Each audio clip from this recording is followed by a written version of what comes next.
My name is Scott Neigh, and this is Talking Radical Radio.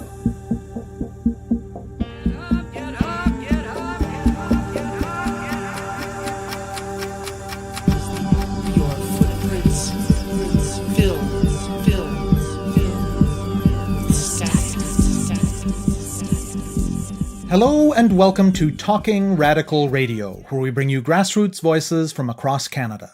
We give you the chance to hear many different people who are facing many different struggles, talk about what they're doing, how they're doing it, and why they're doing it, in the belief that such listening is a crucial step in strengthening all of our efforts to change the world. On this week's show, I'll be speaking with Evan Balgord. In the last few years, Canada has seen a dramatic upsurge in street-level activity by a spectrum of groups that are, variously, white supremacist, white nationalist, far-right, neo-Nazi, violently misogynist, anti-Muslim, or otherwise overtly hateful. On the one hand, this is happening in most Western countries. In the last 5 years, many groups in North America and Europe have begun to make skillful use of online strategies to recruit and radicalize members, particularly young white men. The election of Donald Trump in the United States and the presence of overt white nationalists in prominent positions in the White House further energized these groups, prompting increased brazenness in overt public activity, including greater frequency of organized demonstrations and violence. On the other hand, this is not in the least a new phenomenon in Canada. After all, Canada's first Prime Minister, Sir John A. Macdonald, was an ardent white supremacist. In the 1920s, the Ku Klux Klan had upwards of 25,000 members in Saskatchewan and elsewhere on the prairies. A range of fascist, white supremacist, and neo-Nazi groups persisted through the decades after that, on through the resurgence led by the Heritage Front in the 1990s, and the various sects and grouplets documented by the volunteers at the Anti-Racist Canada blog more recently. Of course, overtly proclaimed racism is only the most visible manifestation of white supremacy. So much about life in Canada is organized in ways that harm Black people, Indigenous people, and people of color, from the country's very basis as a settler colonial project, to the workings of everything from policing to the economy to the media to borders to education. So combating overt hate groups must be seen as only one part of a much broader anti-racist and anti-colonial politics. Nonetheless, in this moment when the far right has more political influence than it has had globally since the Second World War, combating white supremacist, white nationalist, far right, violently misogynist, anti-Muslim, or otherwise overtly hateful groups is urgently necessary. From the famous Battle of Christie Pitts in Toronto in 1933, to the diligent work of anti-racist action chapters against the Heritage Front in the 1990s, to mobilizations by local anti-fascist groups today, one element of that has always been direct confrontation in the streets. But that is far from all that we need. At least one other component in the struggle against hate groups is offered by a new organization called the Canadian AntiHate Network. It brings together journalists, leaders from within targeted communities, scholars, and activists. Modeled loosely on the Southern Poverty Law Center in the United States, the network's goal is to do investigative journalism on hate groups and related individuals, and to supply that information in a strategic way to community groups, media, and law enforcement as part of multi-pronged campaigns to shut hate groups down. In the short time since it launched, it has already been part of efforts that have shut down Canada's most prominent neo-Nazi podcast, exposed several leading Canadian figures on the far right, provided information to local anti-fascist organizers who have confronted hate group mobilizations in the streets, and been part of various efforts that have interfered with the ability of far-right groups to recruit and radicalize new members. Evan Balgord is the executive director of the Canadian Anti-Hate Network. He talks with me about the current state of organized white supremacy in Canada today, about the work of the Canadian Anti-Hate Network, and about the broader struggle to defeat the current upsurge in hate groups and hate group activity. My name is Evan Balgord. I'm the executive director of the Canadian Anti-Hate Network. I am a researcher and a journalist, and I almost exclusively cover hate groups, though I also have an interest in press freedom as well. The organization, the Canadian Anti-Hate Network, is made up of 17-plus experts in Canada on hate groups and hate crimes, including some court-recognized experts, some journalists, some of Canada's leading academics in the field, and a large number of people that actually stood up to the Heritage Front, a neo-Nazi group that existed in the 90s, have also come forward, as well as individuals who are leaders in communities that are targeted by hate. From a practical point of view, We do investigative journalism on hate groups and related individuals, and then we work with media, with community organizations as well to get the word out. And we also, at times, have provided information on hate groups to law enforcement. I was just kicking around trying to find a beat, trying to do some reporting, and the event that made me really focus on hate groups in this current climate. In February of 2017, I went to the Rebel Media anti-M103 conference, M103 being the motion to condemn Islamophobia that the Liberal government put forward. And I'd seen a lot of hate, most of it directed at Muslims, swirling online. I was following that. When I went to the Rebels anti-M103 conference, I really saw that this was not just limited to online. It was going to become a street-level hate movement directed at Muslim folks. You could tell from the energy in that room. There were almost monthly rallies, and I started to cover them. A number of us who are now involved in the organization were already working together, either collaboratively on individual projects, or we might have been working on things in our own little silos, but talking amongst each other. So we all kind of know each other. And we were looking around Canada, and we didn't see anything in Canada like the Southern Poverty Law Centre. Now, I'm not saying that there weren't efforts to combat far-right groups or hate groups or fascism. There have been. I mean, back in the 90s, Anti-Racist Action had chapters across Canada that would share information and stand up to these groups. There's community organizations and anti-fascist groups that stand up to far-right groups in their own communities. And there are some efforts to share information across Canada, like the blog Anti-Racist Canada.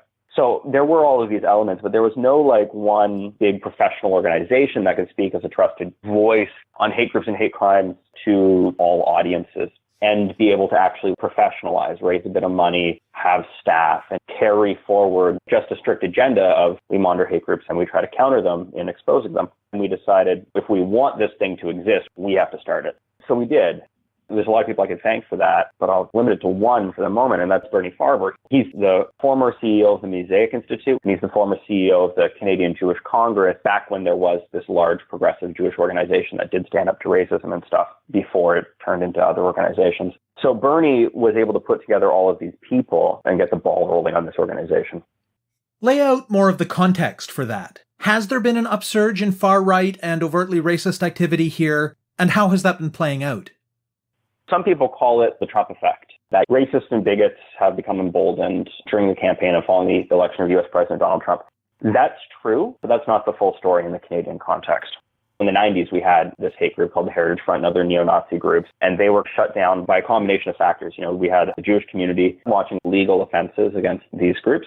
We had the anti-racist activists, ARA, and anti-fascists standing up to them in the streets, which put pressure on. And we had law enforcement eventually charging a number of these individuals. And as a result, there was multiple elements of our civil society laying pressure on, and these groups kind of collapsed. Things went quiet, but they didn't disappear. And that's the really important thing to note. The blog Anti-Racist Canada, which is a volunteer-driven effort, and they'll be the first to tell you that they can't capture everything. So when I give you this number, know that it's probably a low number. But they've documented something like 85 instances of violent criminality from these far-right hate groups in the interim period where a lot of people weren't watching this stuff, say between 2005 and 2015. So where did the current new upswing come from? The general election in 2015 was when a lot of these groups got started online. A lot of them really latched on to then Prime Minister Stephen Harper using the term old stock Canadians. A lot of them still describe themselves this way, and to them it means white and European Canadians, and to them it means that white and European Canadians, by virtue of having been here longer or by virtue of their background or skin color, having more right to have a say in the direction of the country than other Canadian citizens. And just generally speaking, as a trend, and the FPLC has documented this in the United States, when somebody is elected who is seen as being pro-multicultural or pro-diversity or quote-unquote liberal, there is usually a rise in, and I'm speaking in the U.S. context here, but militia groups, far-right extremist groups, etc., as a backlash. In Canada, we kind of saw the same thing around the election of Trudeau. We saw a rise in the number of groups which were professing overtly hateful things towards Muslims.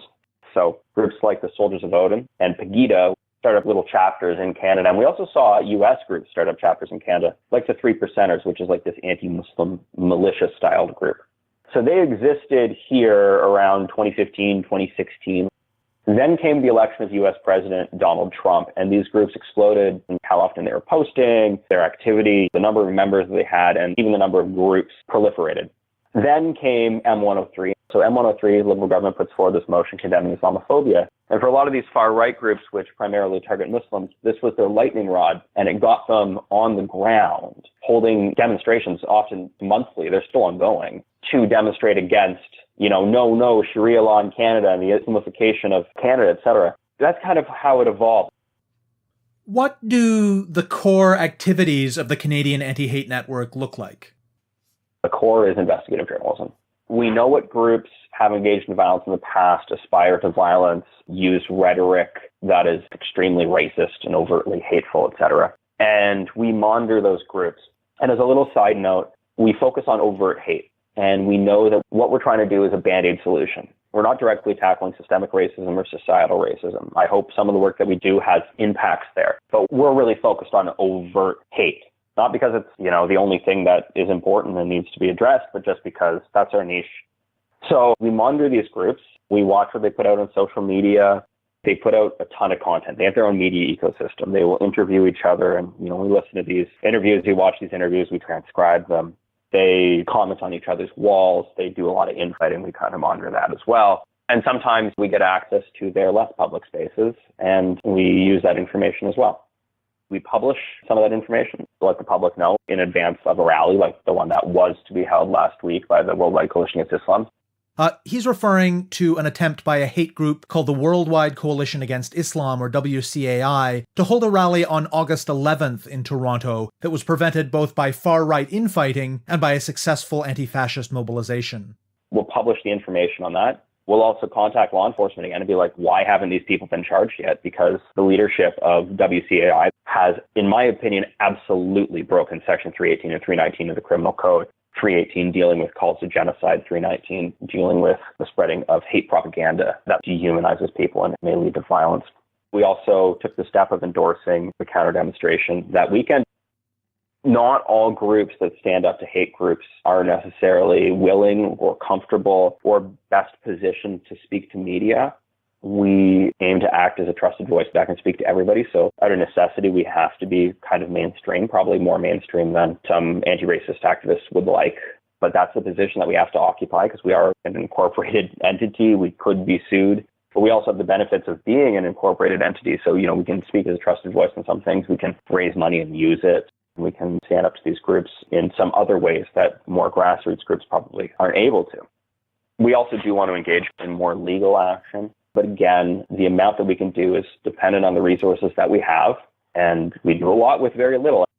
We had some big successes.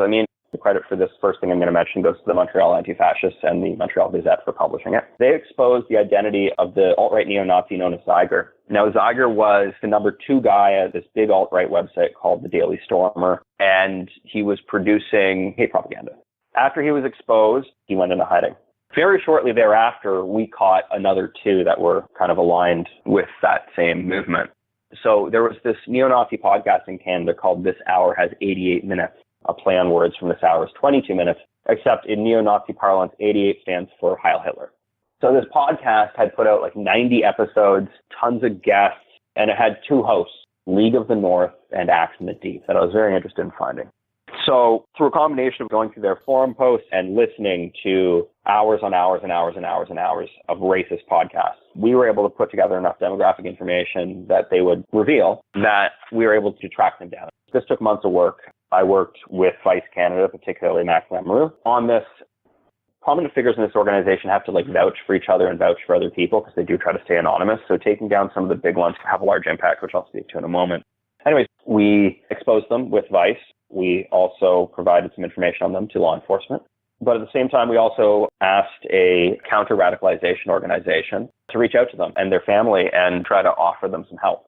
It's incredibly important to hold these people accountable. That's number one and most important thing. But then if it's possible to also extend some compassion and maybe get them out of a life of hate, that would be the ideal outcome. But first and foremost, the most important thing is holding them accountable.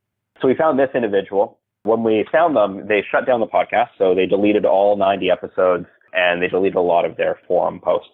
They had tens of thousands of forum posts as well on the site called therightstuff.biz, which was another major alt-right neo-Nazi forum. It was international in scope, but also has a fairly significant Canadian presence. And shortly after these Canadian investigations, we knew from watching their traffic and what they were saying that people were afraid that they would be next. People were afraid of being exposed. And they shut down the forum. They made one of their largest forums go from public to private, which is a huge victory. I mean, if they can't reach as many people in the public, it hurts their ability to radicalize and recruit. There might be an individual who's ready to be radicalized, but if they can't connect with anybody else, that process can't really be taken to its fruition. So I believe strongly that shutting down these public spaces are very important. And of course, they're fleeing around now trying to find new places where they can talk and discuss because they've been driven off many, many, many platforms. And this has significantly hurt their ability to recruit and to organize. And then the third neo-Nazi we found is actually former Canadian Armed Forces member. As a bit of background, I need to give a little bit of information on what Atomwaffen Division is. Atomwaffen Division is this alt-right neo-Nazi group that came out of the United States. They may have had 70 members in the United States, and they're organized in terror-like cells. They were responsible, allegedly, for 5 deaths in the course of 8 months. These guys don't mess around. They also have chapters in Europe and here in Canada. So they are here. And one of them who we found, an individual who's going by the name of Alba online, was a former soldier who was stationed in Nova Scotia. And he had called for, the genocide of the Jewish people, just overt racism and hate. So we exposed those individuals. Those have been some of our largest successes because they have been a great blow to the alt-right neo-Nazis in Canada. Now, that podcast is gone. It's like whack-a-mole. We whacked those 2 down, and another guy popped up trying to start up another podcast, which at the moment has virtually no views, but we're keeping an eye on it. So yeah, that's kind of the work that we do.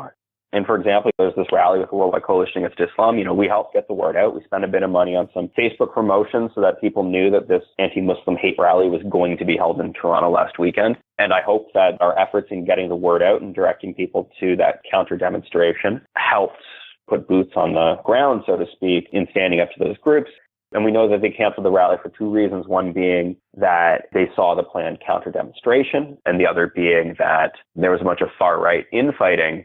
So yeah, that kind of takes us through some of our more major successes since we got started in about May. Elaborate on the importance of online tools in the current upsurge of the far right, and on ways that anti-fascist efforts can counter that. They need their online platforms. I mean, the Daily Stormer, one of their quasi-newsy-ish websites, which also has a forum associated with it, the Daily Stormer was bragging about targeting teenagers for radicalization and recruitment. And we've given workshops in some schools and stuff, and we've spoken to teachers about this.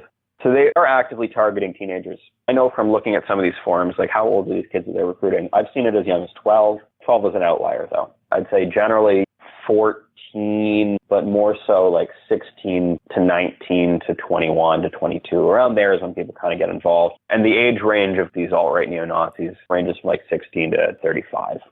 Generally speaking. So yeah, they're trying to radicalize and recruit in schools, and they do that by creating online content which is specifically targeted to teenagers.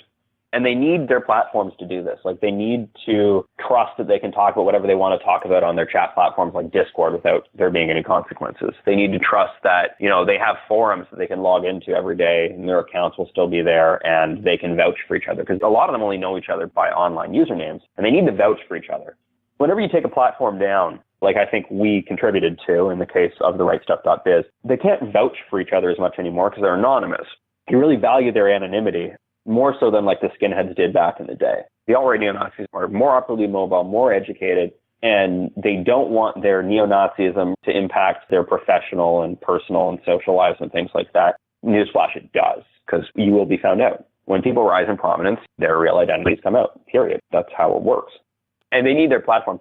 The SPLC is helping a woman with a lawsuit against the Daily Stormer and Andrew Anglin, who's now on the run. The number 2 writer of the Daily Stormer, Zeiger, is now on the run. The Daily Stormer's forums are now private, I believe.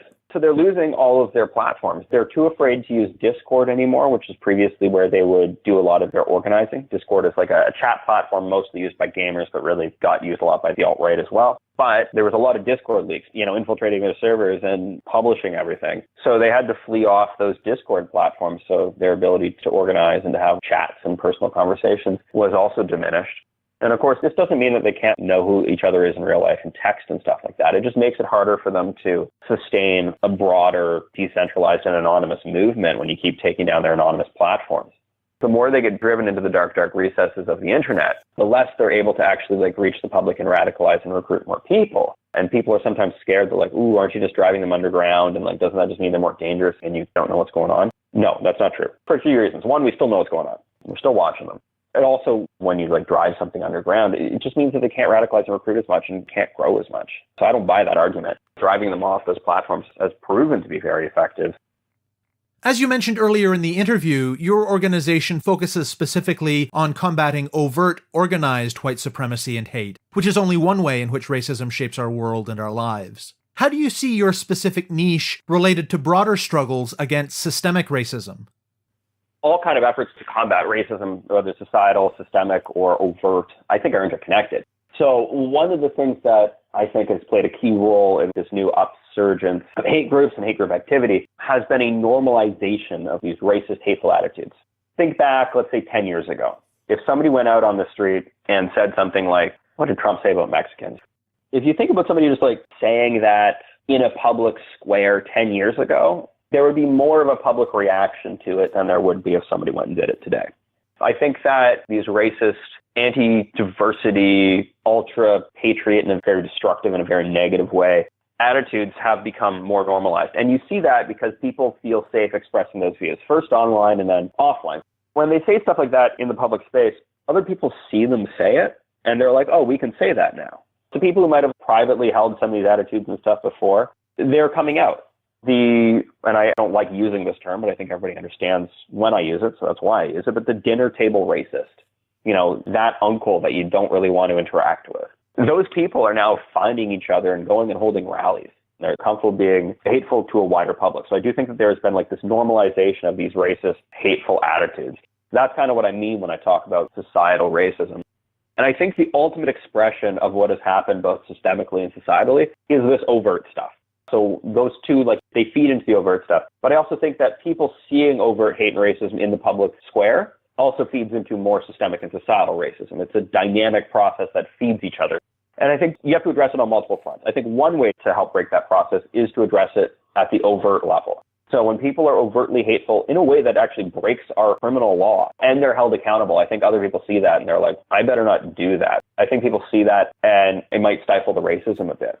So when we manage to expose that they say things like the only good Muslim is a dead Muslim, I think it hurts their movement. I think it keeps people away who might not be willing to go to that level of extreme, and it just disrupts that whole environment. And I think that disruption of the overt environment and sending signals, strong signals that I think the anti-fascists also help send when they go and physically stand up to these groups, send the signal that what they're doing is not acceptable in our society, period, stop it. So I think that addressing it on an overt level would also have implications for the societal and systemic stuff because people see it's not acceptable. Talk about the role that misogyny plays in the politics of these racist far-right formations. Misogyny plays both a gateway to more hardcore race radicalization, and of course the misogyny gets more hardcore as they go through the whole radicalization process. But it often starts with awful misogyny. Seems almost to be a prerequisite. I mean, we know that the alt-right movement kind of came out of Gamergate. And Gamergate was a major online harassment campaign that started in 2014, initially targeting a number of women in the video game industry. And in some extent also kind of came out of this MRA, incel, manosphere, internet with hate directed at women. And being anti-feminist is actually where the original idea of red pilling came from. Red pilling just generally meaning radicalization or recruitment. Like if you red pilled somebody, you radicalized them. Or if somebody got red pilled, they got radicalized. The term originally came from convincing people that, quote unquote, feminism is cancer. So being anti-feminism and then just being anti-women in general, which, virtually undistinguishable the way that they use it, is a key factor of the alt-right. There's no way I can explain this better than to explain what I heard on this one alt-right podcast, this hour's 88 minutes, the one I was talking about. They would say horrible things about different racial groups in Canada. But when they talked about women in their own movement, it took on a new level of hate. This hate that they were sharing about women in their own movement was actually the most virulent hate I heard on that podcast, even with all the race stuff going on. The misogyny is terrifying. What's coming up next for the Canadian Anti-Hate Network? There's a handful of demonstrations that are happening. On September the 8th, Pegida, that anti-Muslim organization, wants to do something. It's probably going to be in Toronto, and they're mulling doing things elsewhere in the GTA. And also in September, the Worldwide Coalition Against Islam wants to return to Toronto, although they can't organize their way out of a wet paper bag. So I am unsure whether that will actually happen. However, we will be monitoring it closely because we have to take threats like that seriously. And in the short term, we are looking to compile and publish profiles of hate groups as a resource to the community, as a resource to law enforcement, and as a resource to the media to help them. Media often are very reluctant to characterize a group, let's just say it accurately, as, let's say, a neo-Nazi group or anti-Muslim group. So, we will bite the bullet for them, and we'll do that. We'll characterize them, and then the media can be like, the Canadian Anti-Hate Network calls them XYZ. And fine, if they need us to take the heat and put us on the line by characterizing them that way, we will. That's what we exist for. So we'll be publishing some profiles of some hate groups. And this is the unsexy part of it. We've been spending a lot of time just trying to keep up with the day-to-day. We have Faith Goldie running for mayor. According to the Canadian Anti-Hate Network's website, Faith Goldie is, quote, a prominent figure in the alt-right movement who associates with neo-Nazis, end quote. She's running for mayor of Toronto. The Jewish Defense League wanted to hold an event near where the Danforth shooting happened in Toronto at a mosque. It didn't ultimately end up happening. And the Jewish Defense League, or JDL, is a violent extremist organization designated by the Southern Poverty Law Center in the United States as a hate group. And then we had this August 11th, WCAI wanted to have a rally. So that's just to say that our day-to-day, just keeping on top of the events and the groups, can be very difficult. And as I said, we don't have a lot of resources. So we need to spend some time on, making sure our website works great, our email works great. We need to raise some money. We need to maybe apply for a couple grants because realistically, the work that we're doing, we need to have 4 to 6 people working full-time in an office like a small nonprofit. And we're not there right now. We don't have the money for that. And we need those resources if we're going to be a serious force combating hate and racism. All the volunteer efforts that people across Canada do are exceptional. And I don't want to take away from any of that, but people should be paid for their work. And we do need paid professional staff to keep on top of this stuff. So we need money. And we need to worry about some fundraising as well. We need to keep the work going. We need to raise some money, and then we need to move towards some of these more important lasting goals, like, creating a database, like putting up these profiles of hate groups, like create educational resources, because a lot of this radicalization and recruitment is happening in schools, and teachers are kind of on the front line. So there's a lot of work to be done, and we need to ramp up our capacity as an organization to try to accomplish all those goals. You have been listening to my interview with Evan Balgord, the executive director of the Canadian Anti-Hate Network. To learn more about their work, go to antihate.ca. To find out more about Talking Radical Radio, the guests, the theme music, and the ways that you can listen, go to talkingradical.ca and click on the link for the radio show. On the site, you can sign up for email updates or follow us on Facebook, Twitter, iTunes, SoundCloud, and other platforms. I'm Scott Neigh, a writer and media producer based in Hamilton, Ontario, and the author of 2 books of Canadian history told through the stories of activists, published by Fernwood Publishing. Thank you very much for listening, and I hope you tune in again next week.